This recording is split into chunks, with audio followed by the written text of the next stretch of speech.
And action. Is that the absence of hope in my life has been replaced because what I have now is faith.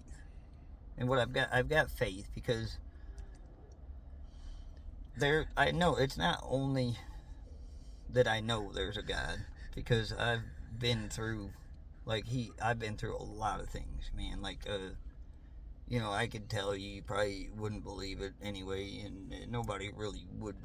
But not only is there God, and not only is He directly and purposefully, meaningfully intervening within our lives and making these things happen, but that God, he really does love the fuck out of me. And I know that He loves everybody because that's a God thing, that's what He's supposed to do. But with me personally, I've not, on numerous occasions now, almost even on a daily basis, it's like at times I can think things like I need this, or shit, my soul just fell off my shoe, I need shoes. And then they show up, or I find them, or these things just happen. And that's not me hoping and praying for things. That's me just having a direct line to the man, he knows because he's God, it's the creator. The creator. This is a title that it brings many more questions and things, like I said again, that I've seen to mind, because what are we in the big scheme of everything? Obviously we are a creation. Obviously God is directly influencing and influencing our lives, but the nature of the creator itself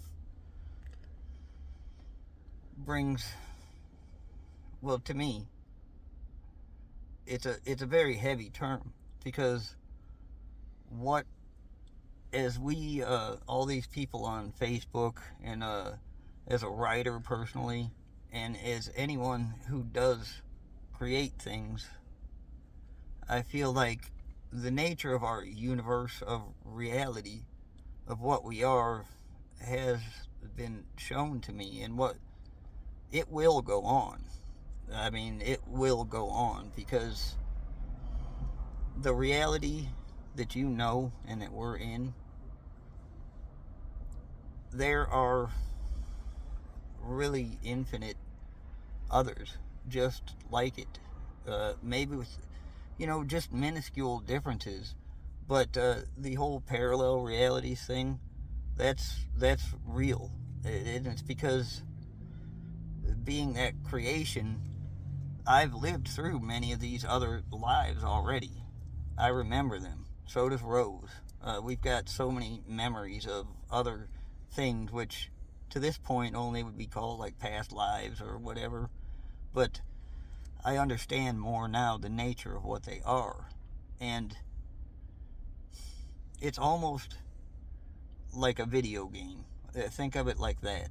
And you play through it this time, and you do, you be the good guy or whatever. And then next time you play through it, and then you be the bad guy or whatever. But basically these things are almost stacked on top of each other, and so we don't retain, somehow, I'm not sure what happened to make it where, like Rose, certain people, personally myself, now I do have these memories of these past lives, or, I don't know what happened to make it that way, but something definitely happened. It was the point when I thought I had a stroke or whatever. That was when, it was not that at all. It was a shift of sorts, but a consciousness shift, of course, obviously. And but like I said, I was made aware of that. And now, though, like I was saying, it brings a very heavy thing because we are creators. And at what point are you responsible for the things that you've created? You know, there is a truth about what they say with the I am statements and like the speak it into existence thing, because that is real. And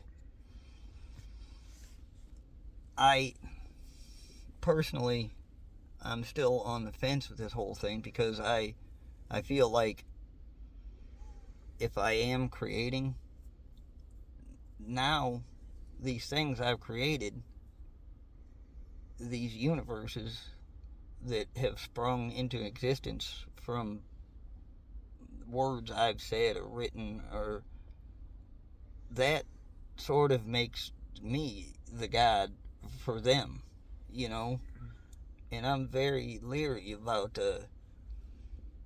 you know, just bringing things into existence that now they're my responsibility, you know.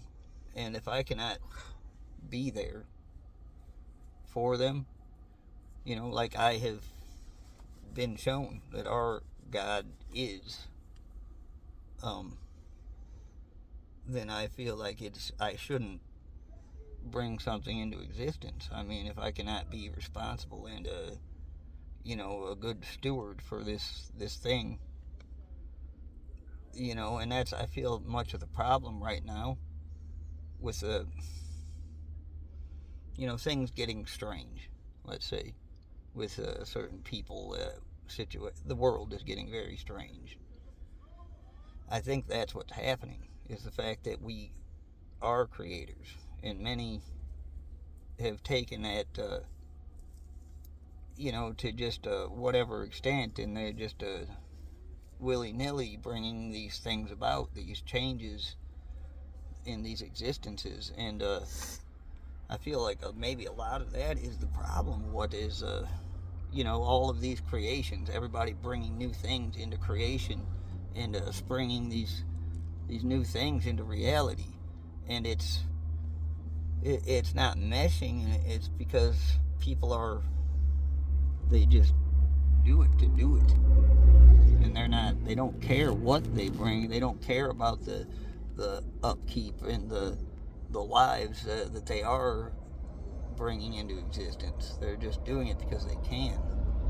And that's not, personally, I feel, if you bring any, you know, if I had freaking sea monkeys, I don't want the sea monkeys to die, you know. Like, that's inevitably they do. That's what sea monkeys would do. But regardless, you see what I'm saying. Like, sure, you don't want something you created to exactly. I don't die because you feel like not only responsible, but like you're their father, so to speak. Exactly. And to see many of these people out here and on the streets, many of them have handicaps, disabilities, retarded things, and I feel that also, you know, maybe, you know, the very high percentage, the very high rate of that might also be part of the fact of, you know, all this people just willy-nilly bringing things into existence that they, you know. And I don't know, it very much, it worries me, and I feel badly. I don't, because I see it like that, man.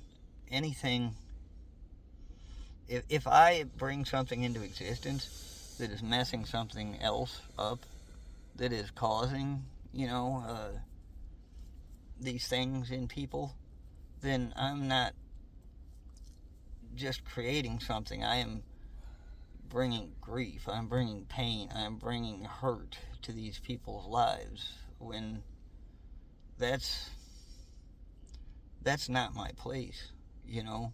It's not my place to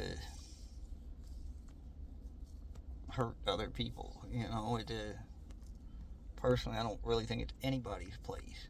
But if a thing that I create causes more harm than good, you know, what did I just do? And any harm in itself, man, it's hard to, personally for me, I feel many other people don't have any issues with it, but for me, even if it's, you know, one person has a defect or is born, you know, handicapped or retarded or something like that, because of something I did, that's something I still have to atone for. You know, that's something between me and my God, and you can't tell me that I'm not responsible because my creation made this happen. So who else is responsible if it's not that creator? So I'm taking the time now to, you know, get in touch, to be tight with my God. We've been taking a lot of time together right now, and I'm trying to find the answer, you know, to that.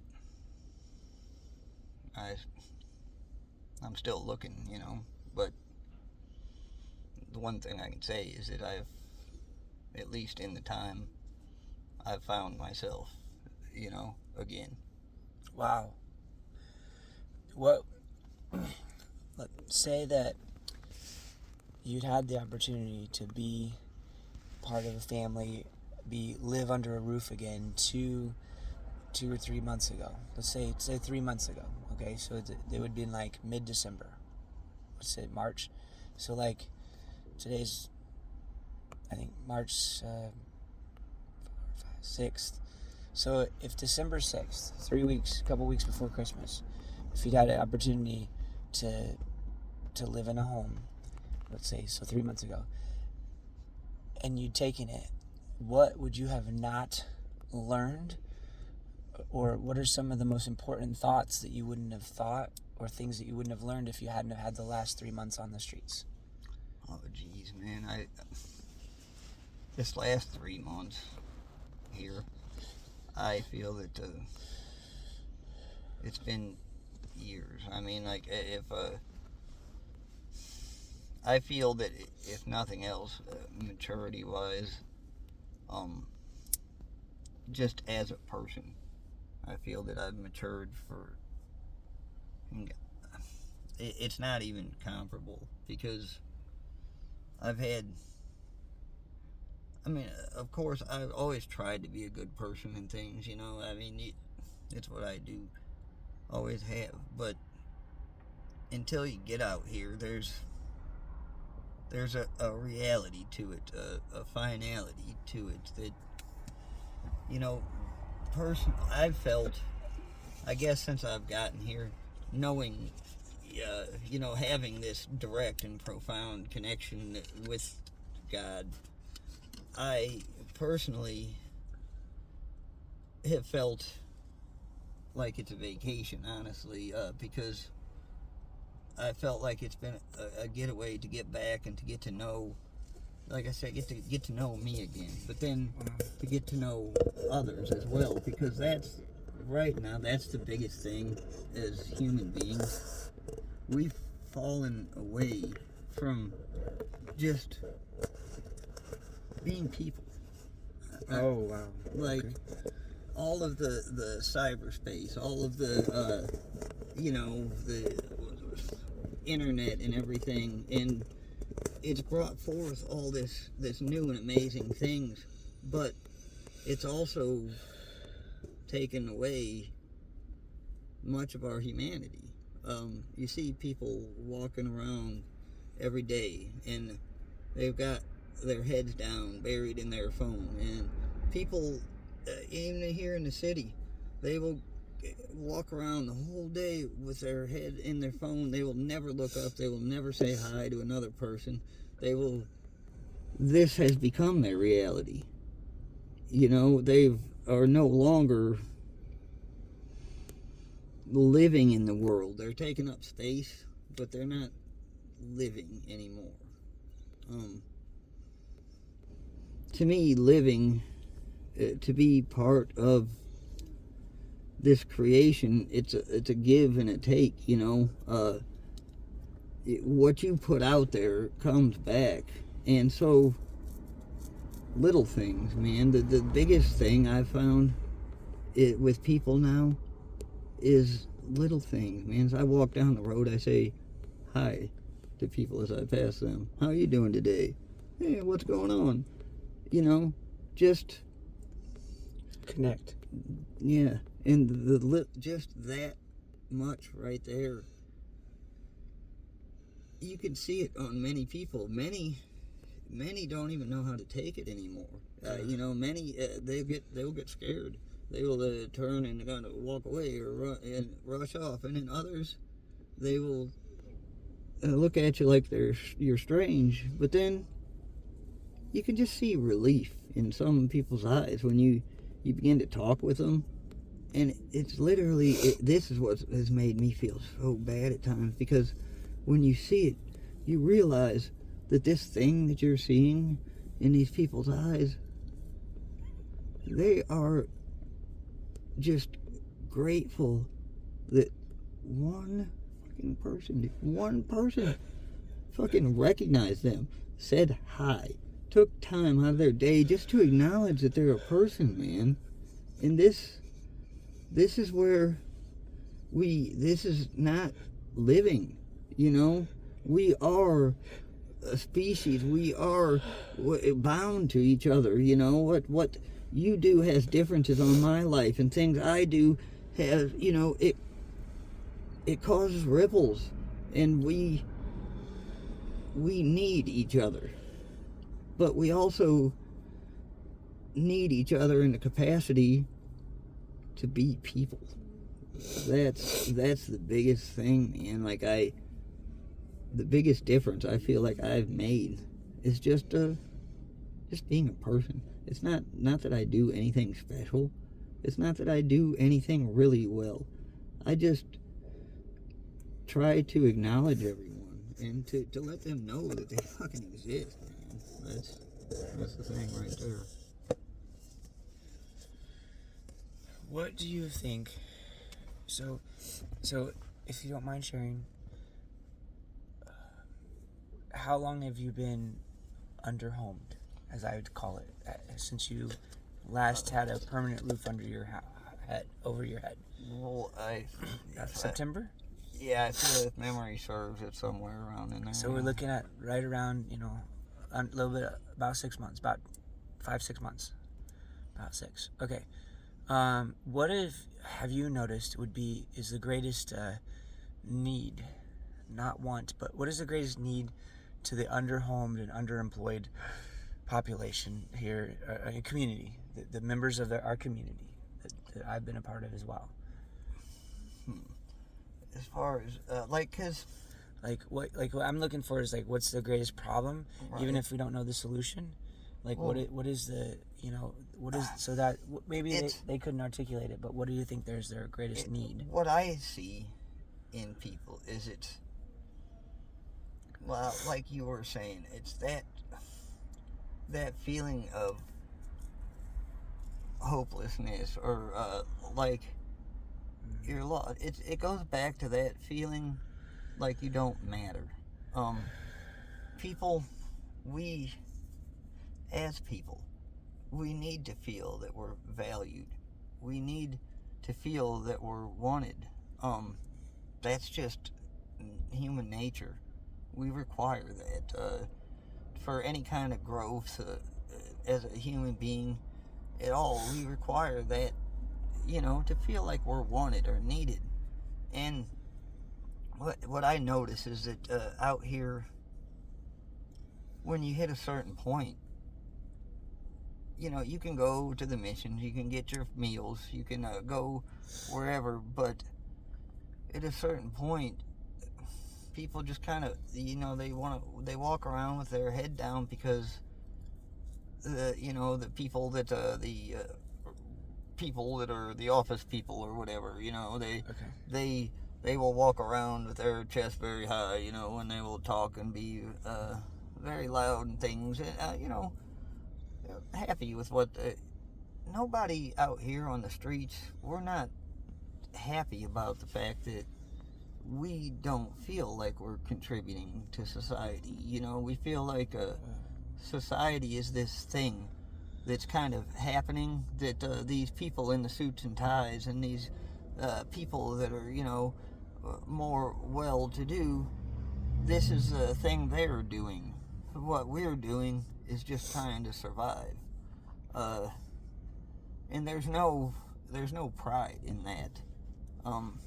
There's no pride in saying, I went to, Hope today, and they gave me a meal, and then I got some more free shit, and I took it back for the kids to eat. Or, there's no pride in saying that. And when you get down to a certain point, now, not only do you not have pride, but you're made, everywhere you go, people really never refuse to remind you that you're getting a handout. And now, like I said, not only do you got your head down on the ground anyway, because you already feel that you're not enough, or you're not good enough, or, but now, when you do get things, people remind you, hey, be thankful that I gave this to you.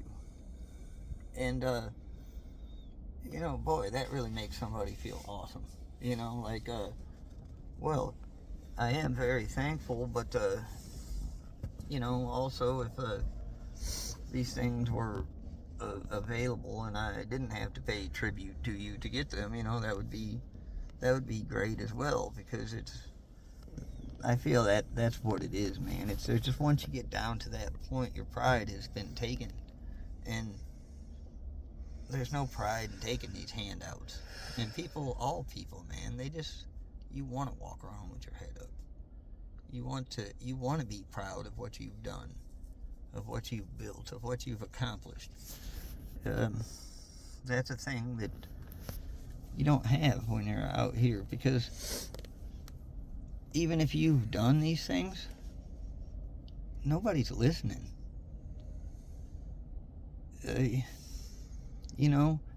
You can do the most amazing things, but if nobody knows, if nobody's aware of your accomplishments, and if you're proud of these things, you want to brag about it, So when nobody's listening, you can't tell anybody, you can't say, hey, guess what I did today? Well, out here, I may say that, but while I'm saying that, the guy over there is going to talk over me, and the guy over there is going to talk over him, and the guy over there is going to talk over him, and then you've got 5 guys talking about what they did, but not one single person listening or caring. That's a big thing, and just to me, just showing people that there's, maybe there's there's at least one motherfucker out here that, regardless, I still give a fuck. I think it's badass that you did that thing that you've been trying to do. You finally accomplished that thing. Good job. Many times, that's all it takes. Just that. How hard is it? And why is it that people now can't do that? I feel as a people we should be encouraging each other. We should be trying to make each other be what we can be, especially now, because the future is not a certain thing by any means. Especially now with AI, at this point right here, it's a fantastic thing. But what people don't realize yet is that what we've done is we've already created our own demise. The inevitable, and I mean, really, it's much closer than one would hope. But really, the extinction of our race is at hand, really. What I hear you talk about, one of the number one needs being encouragement. Yes. If you saw more people reach out to the underhomed and underemployed community, and let's say they exuded the 5E philosophy. Now, 5Es are encourage everyone every day, everywhere, in every way. How do you think their model, so the people like actually living the 5E philosophy, right? How do you think that model, or those people modeling that philosophy, would help the underhomed and underemployed members of our community? Well, like I said, when you get down there or here, and you get to a point, like it turns, like I said, it almost feels like an us versus them mentality. Right. And so, like that's a thing I feel like it would be very important in just communicating with people, is the trust factor, because, like, personally myself, for the most part now, I've been out here for a while, I can talk to most of these people, and they will take it for what it's worth, but, I feel that, like, if you were to go talk to many of the people, I don't feel like they would accept it in the spirit that you bring, you see, because it does come back to that they're now, the dividing lines have become, I guess, so clear and apparent that, even though you are trying to help, and I mean, I know that, and even they might know that but there's kind of, like I said, the battle lines get drawn, and it becomes that us versus them mentality. And just because you're not out here, every day, if doing the same ridiculous things that we are, it won't be taken right, or it'll be taken as you're the old Pied Piper, kind of leading it. You see, I feel like that's a trust bridge, I've been out here, I've gotten high with all these people, I've done this shit, you know what I'm saying? Like, there is a camaraderie there that's built up, whether it's really acknowledged or whether it's talked about, or it is a thing, and I think that would be the biggest, whoever you're using as a emissary or envoy, or whoever is out talking to these people, ambassador of hope, maybe. Right. It's got to be someone they trust. That's and because people want to receive hope from somebody they know and trust, well, because or that they like. Every day out here, somebody is selling hope or salvation or a fucking lottery ticket that's gonna win you the $1 million. How many of us have seen any of this money? You see, somebody is always selling you a better way. But the problem is, the only people that get rich from that are the ones that are selling you the better way. And if it's,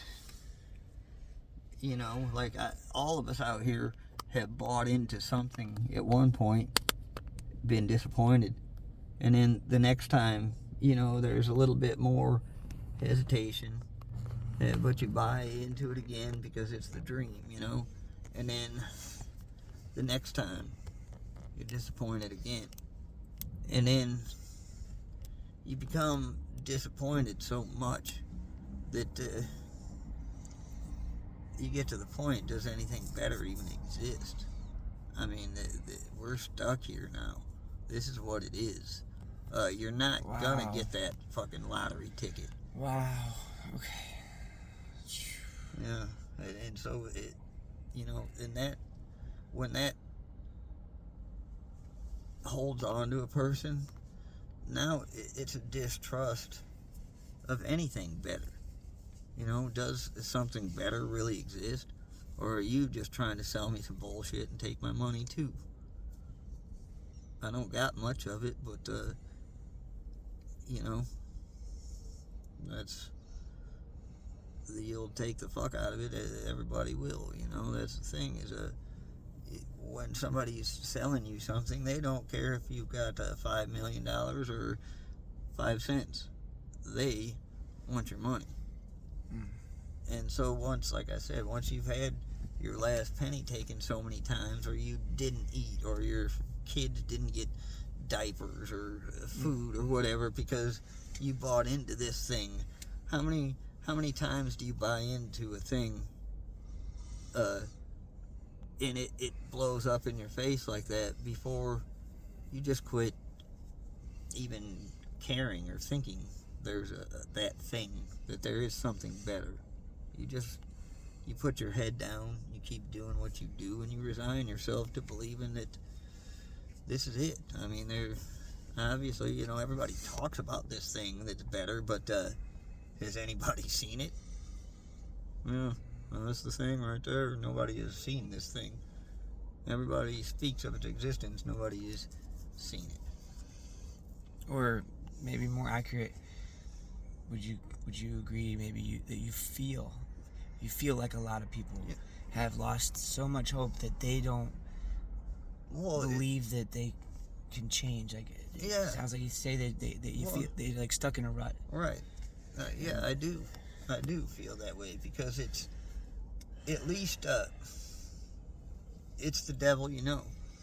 You know what I mean? Yeah. What do you want, you know, get your hopes back up again, and then you put all your eggs in this basket just to be fucked over again, you know, for the umpteenth time, you know. Now you've got your hopes up again, and you just took everything you had and betted on this horse, and look what happened again, you know. Or do you just resign yourself to saying, yeah, fuck, you know, this is what life is. I can, if nothing else, I can carve out this little niche. You know, it sucks, but I can at least exist. You know, I get it, you know, because the hope hurts, man. Hope hurts. When every time you've ever put your heart and soul into something and hoped and believed in it, and then it crashes on its fucking face. When that's happened to you every time, man, hope is painful.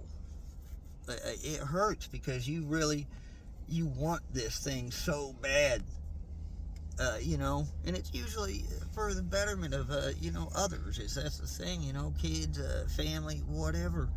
But like, when it falls through, it's devastating. And then now, instead of, you know, like, you're right here, you know, you get some hope, you're right here, but then when it falls through, now you're down here, man. And like, that's a perfect analogy. It's really deep. Just sometimes, you know, it's easier to just, you keep on a level, because not dealing with those highs and lows, man, because that's the thing that gets you. Like, you know, there's another dude just killed himself the other day, and I feel like that's a lot of it, man. It's those swings, the highs and lows, you know. it's easier to just accept this is than to be hurt again. You know what I mean? That's, I feel Absolutely. Like, yeah. I mean, you know my story to some extent, so it's a roller coaster of life, and it takes you up and takes you down, right? But there is hope in the profound. I think that, you know, the Creator is who gives me hope, and that's because, I guess, in that sort of spiritual bond of, like, He is my Father. He created me, like you were talking about earlier in this podcast. Yeah. Like, He loves me. He loved me so much to create me, and now, yeah, and now, like, I thank Him by being creative. Well, that's exactly, you know, what we're supposed to do, and that's the hard part there, is because when you get with those swings, like I was saying, when you really don't ever see the payback, or you get into that rut, well, now you're not really living anymore. And that's one thing I've learned, especially out here lately. It's that life is those swings. Like, if you are growing, it's uncomfortable. I mean, anytime that you get into a comfort zone, the only time you ever get into a comfort zone is because you're stagnant. Growth is nerve-wracking. It is painful. It is emotional. It is feeling all these things. Growth is life, is that whole spectrum. And if we settle into these grooves because they're easy, because they're routine, because, you know, that's what it is. Well, when you do that, you're not living anymore anyway. No. So, guys, we're going to wrap it up here with this Season 1, Episode 2. I'm sorry it was so long overdue, but this has been the Frog Padcast. From our pad to your pad and everywhere in between. That's cute. Frog is freedom equals retirement with an organized game plan. Call me before you croak. I like that, Aaron. That's good. It's very riveting. Yes, you have no idea. Perfect. And you were our perfect guest co-host, or I guess you co-hosted it today, you know. And honestly, you stole the show. Yeah, well, thank but you. Frog loved it, and that's all that matters, right? And so we're gonna bid you farewell and remind you that you can encourage everyone, every day, everywhere, in every way, and to exude the 5E philosophy, as I've noticed in Kyle. And Kyle, if you want to give him your name, how do you pronounce it? Oh, I'm Kyle Cuson. So you heard it here first. Now, Kyle is an artist. He specializes in poetry and other creative artistry, and because he is a son of the Creator. And if you want to catch up, maybe connect with him, learn more about his, we're gonna put his information to his art on our website, and so look at the link below to get more information about his art and his artistry and his poetry. And if you want to catch up and connect with him, he'll oftentimes be found at that church downtown. It's put on by Gil and Marquito Michelle, who also has an accounting business. If you need any accounting services, payroll, etc., he could help you out. And also, just really to any of you out there as a human, if you ever just need somebody to talk to, I'll always do that. I mean, that's a thing that, like I said, it's very saddening to me to see, people feel that, nobody cares. somebody does care. Honestly, I've wanted to tell you this for the last 20 minutes. I deeply care about you and for you, and I deeply value our friendship, and you're just. I've helped you out from time to time, but, or I guess I check on you. Yeah. And I hope I'm not the only one, but I know that I'm one of the main ones. Yeah. Correct? There is few that. But what I wanted, I guess, to convey to you was, whether you have ever known this or not, you're actually the one giving me the hope.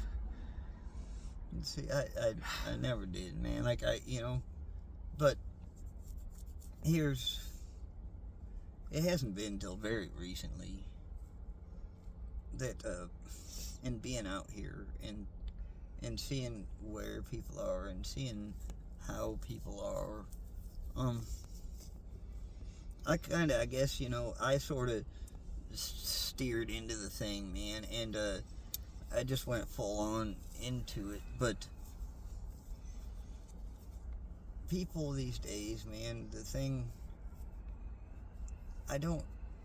you see very rarely, and I guess this is where I'm so different, and you see people mention it and say it's because I lost everything, but I found it all, and like many people, they hold on, but they don't see the reward here of like how I walk around all happy and joyful and dancing and stuff, but I feel like I kind of got the world by the balls right now. I don't need things. I wake up every day, I feel awesome, I'm happy. I know I've got God with me, but life has become an adventure to me. It used to be a thing that worried me. It would cause trepidation. What's going to happen? How's this going to go down? Should I do this? Should I wear this? How's this person going to take it? How's that person going to take it? Am I going to be good enough? Now, I just, I be. And, here's the thing I've found is that, I'm gonna be awesome. And God damn it, I'm gonna be a fucking fantastic, because that's what I do. Like, I do that, And who's gonna stop me? Nobody, because nobody gives me that but me. Like, I know that when I wake up tomorrow, something ridiculous will happen, and I will be stuck on some ridiculous quest to get a thing that would be very easily bought or something, but instead I've got to go 6 blocks that way, and then jump in circles and get a hula hoop to take 3 blocks that way to get a cord to bring back to my phones, which have now been stolen, so I must go 6 blocks that way and figure out who stole my damn phones, and then by the time I do that, I will have lost the cord anyway, so then I'll have to go back and find another cord. You see, I know life's gonna take me on some ridiculous damn adventure like that tomorrow. That's what it does every day. But the thing is, every day is an adventure anyway, and I'm gonna slap a smile on, I'm gonna wake up, and I'm gonna go do it, because what the hell else am I gonna do? What choice do you got in the matter? In closing, how did you... I noticed that you dressed up for the interview for the roof rescue team. Yeah.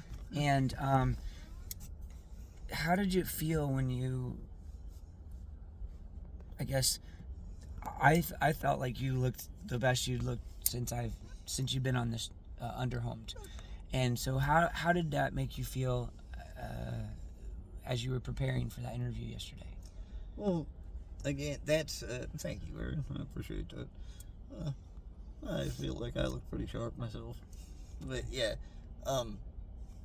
as again, just as people and more people, some people put more stock in this than others, but all of us, when we look our best, we feel our best.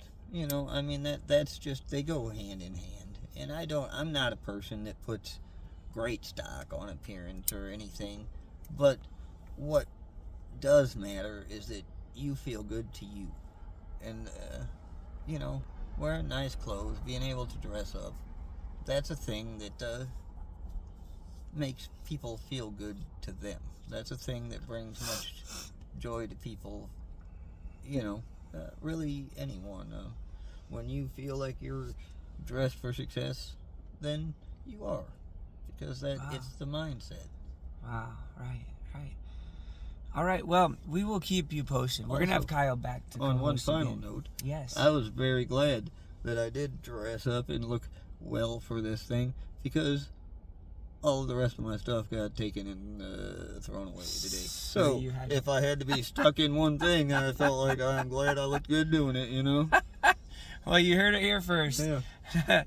This is the Frog signing off, and we thank you so much, Kyle. Not a problem. And we're signing off outside of Lark's barbershop, where we do night shift cuts. And again, that's Lark's.